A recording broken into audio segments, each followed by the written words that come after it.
మీ business ఏదైనా మీ ఊర్లో promotion చేయాలంటే అది సుమన్ టీవీతోనే సాధ్యం. ఇప్పుడే సంప్రదించండి. టైంలో తను మాట్లాడిన మాటలు ఏం మాట్లాడిన లాస్ట్ టైంలో ఇక నా కోరిక నెరవేరకుండానే నేను వెళ్ళిపోతున్నా అన్నాడండి.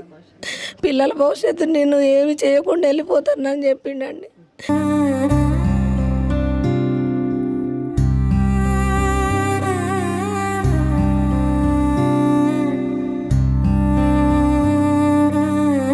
Welcome to Suman TV Kothagudem. నిన్న ఉదయం 4 గంటలకి అంటే నిన్న మార్నింగ్ ట్రైన్కి వెళ్తుండగా జబర్దస్త్కి సంబంధించిన నటుడు అయితే ఎవరైతే ఉన్నారో ఆయన దుర్మరణం అయితే చెందారు.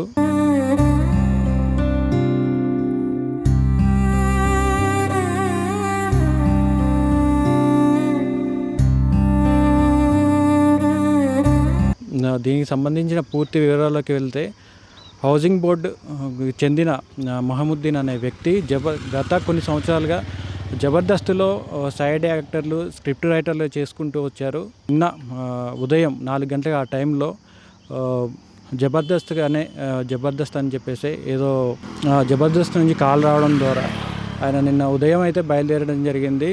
4 గంటలకి 4:30 ఆ టైంలో ట్రైన్ ఎక్కుతుండగా స్లిప్ అయి ట్రైన్ కింద పడి దుర్మరణం చెందడం జరిగింది.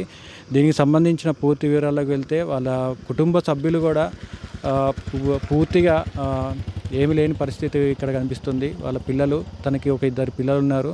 ప్రస్తుతానికి మనం హౌసింగ్ బోర్డు దగ్గర మొహముద్దీన్ అయితే ఎవరైతే ఉన్నారో, ఆ జబర్దస్త్ నటుడైతే ఎవరైతే ఉన్నారో వారి ఇంటి దగ్గరలో ఉన్నాం. దీనికి సంబంధించిన పూర్తి వివరాలు వాళ్ళ కుటుంబీకులతో మాట్లాడి తెలుసుకుందాం రండి. ప్రస్తుతానికి ఇప్పుడు మనం మొహముద్దీన్ గారి వైఫ్తో ఉన్నాం. అమ్మ చెప్పండి, అసలు ఈ ట్రైన్ ఇన్సిడెంట్ ఎట్లా జరిగింది? అండి, అందరికీ నమస్కారం అండి. మా ఆయన పేరు మొహమ్మద్. ఆయన హైదరాబాద్లో జబర్దస్త్ చేయడానికి వెళ్తూ ఉంటారండి. అప్పుడప్పుడు వెళ్తూనే ఉంటారు. స్కిట్లు వారం వారం చేస్తామని వెళ్తూ ఉంటారండి. ఈ మధ్య వెళ్ళటం బంద్ చేసి ఇప్పుడు కొత్త టీములు చేసిందని ఫోన్ రాగానే మళ్ళీ బయలుదేరిండండి. 22వ తారీఖు షూటింగ్ ఉందని ఈరోజే బయలుదేరుతానని నైటు టికెట్ ముందు రోజే రిజర్వేషన్ చేయించుకున్నాడు. ఎర్లీ మార్నింగ్ 5కి ట్రైన్ ఉందంటే 4:30కే బయలుదేరిండండి. వెళ్ళి ట్రైన్ ఎక్కే క్రమంలో అక్కడ పట్టుకొని ఎక్కుతుంటే స్లిప్ అయ్యి కింద జారి పడిపోయిందండి. అందులో ఎప్పుడు వెళ్తూనే ఉంటాడు, వస్తూనే ఉంటాడండి. మరి ఇట్లా ఎందుకు జరిగిందో మాకైతే తెలియదండి. మా జీవనాధారం ఆయన. మాకు ఏదైనా మీరు సహాయం చేయమని మేము కోరుకుంటున్నామండి. టీం లీడర్లు ఎవరూ రాలేదు. కనీసం వాళ్ళకి ఇన్ఫామ్ ఏందో కూడా పోలేదో కూడా మాకు తెలియదండి. దయచేసి ఎక్కడున్నా మీరు మాకు సహాయంగా ఉండాలని మేము కోరుకుంటున్నామండి. వెళ్ళేటప్పుడు ఆయన ఒక్కలే ఉన్నారా, లేకపోతే ఆయనతో పాటు ఇంకెవరు ఉన్నారమ్మా? అండి, ట్రైన్ ఎక్కించడానికి మాకు తెలిసిన అబ్బాయిని పంపించామండి ఆటోలో. ఆ బాబు అక్కడ ట్రైన్ దగ్గర దింపేసి పక్కన వేరే కిరాయి ఉందని వెళ్ళిపోయిందండి. ఇడ్లీ పట్టుకొని ఎక్కుతుంటే ఆ కవరుతో పాటు జారి అందులో పడటం జరిగిందంట. అక్కడున్న రైల్వే కానిస్టేబుల్ చెప్పారండి. అది జరిగిన విషయం. అంటే పడ్డ వెంటనే హాస్పిటల్కి ఎట్లా తరలించారు, లేకపోతే అక్కడ తరలించారండి. వెంటనే వాళ్ళు రైల్వే శాఖ వాళ్ళు, ఆ పోలీస్ కానిస్టేబుల్ గారు వెంటనే అక్కడ ఉన్న అతన్ని తీసి బయటికి స్ట్రెచ్చర్ మీద తీసుకొని హాస్పిటల్కి, గవర్నమెంట్ హాస్పిటల్కి తరలించగలిగింది. ఈయన ఫోన్ నుంచే మాకు కాల్ చేసి మాకు ఇన్ఫామ్ చేశారు. మేము ఇమ్మీడియట్గా ఒక వితిన్ సెకండ్లో మేము అక్కడికి చేరటం జరిగింది. మేము వెళ్ళారు. మాతో కూడా కొద్దిగా మాట్లాడిండండి. కొద్దిసేపు చాలా ఇబ్బంది పడ్డాడండి. చాలా ఘోరంగా అయిపోయిందండి. ఒక ½ అన్ అవర్లో జరిగిపోయిందండి ఇదంతా. అంత క్రిటికల్ టైంలో కూడా మాట్లాడిండు కదా, ఏం మాట్లాడిండు మీతో? అండి, నేను ఎంతో ఆశగా నేను వెళ్తుంటే నేను ఇట్లా జరుగుద్దని నేను అనుకోలేదు.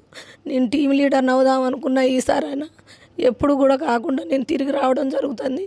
ఈసారి నేను గట్టి నిర్ణయం తీసుకొని వెళ్తున్నా అవ్వాలని. నేను అయినాకనే ఇంటికి తిరిగి వస్తా అని మాకు గట్టిగా చెప్పి బయలుదేరిండండి.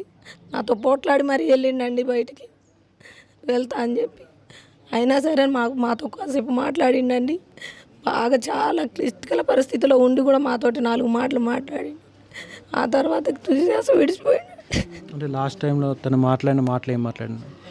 లాస్ట్ టైంలో ఇక నా కోరిక నెరవేరకుండానే నేను వెళ్ళిపోతున్నా అన్నాడండి. పిల్లల భవిష్యత్తు నేను ఏమి చేయకుండా వెళ్ళిపోతున్నా అని చెప్పిండండి.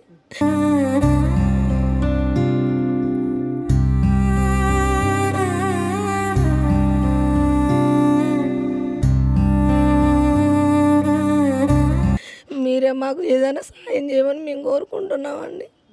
ఆయన జీవనాధారం మాకు ఆయనే కాబట్టి ఆయనే లేకుండా పోయిండండి మాకు. దయచేసి మీరు మా పట్ల దయ చూపించి ఏదైనా మాకు సహాయం చేయమని మేము కోరుకుంటున్నామండి, ఏ విధంగానైనానండి. అంటే ఇప్పుడు జీవనాధారం అంటే ఇప్పుడు చనిపోయిన మీ హస్బెండ్ ఎవరైతే ఉన్నారో వారే జీవనాధారం, ఇంకేం లేదండి? ఏమి లేదండి, మాకు నేను ఆశా వర్కర్గా చేస్తా అండి, అంతేనండి, ఇంకేమి లేదు. ఆయనే మాకు జీవనాధారం, ఆయన మాకు తెస్తేనే తప్ప మేము ఏం చేయమండి. ఇక అది ఇది రెండు కలిపి మేము మెయింటెనెన్స్ చేసుకుంటాం, అంతే అండి. అంటే ఎంతమంది పిల్లలు, వాళ్ళు ఏం చేస్తుంటారు? 2 ఆడపిల్లలండి. అమ్మాయి డిగ్రీ సెకండ్ ఇయర్ అయిపోయింది, కంప్లీట్ అయిపోయింది పెద్ద పాపది. చిన్న పాప 7th క్లాస్ అండి.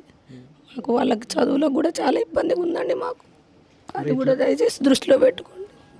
టీవీ వాళ్ళు కానీ రాజకీయ నాయకులు లేకపోతే జబర్దస్త్కి సంబంధించిన వాళ్ళు ఎవరైనా వచ్చారా?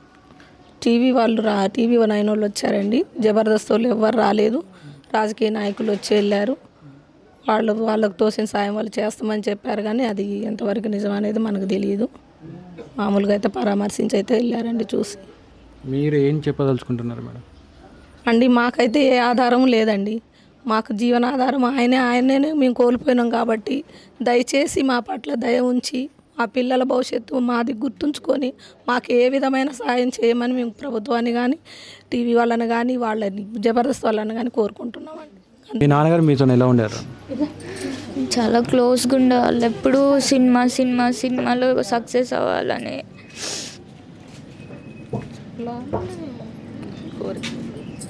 చాలా ఫైట్ చేసేవాళ్ళు, కానీ అదేది జరగకుండానే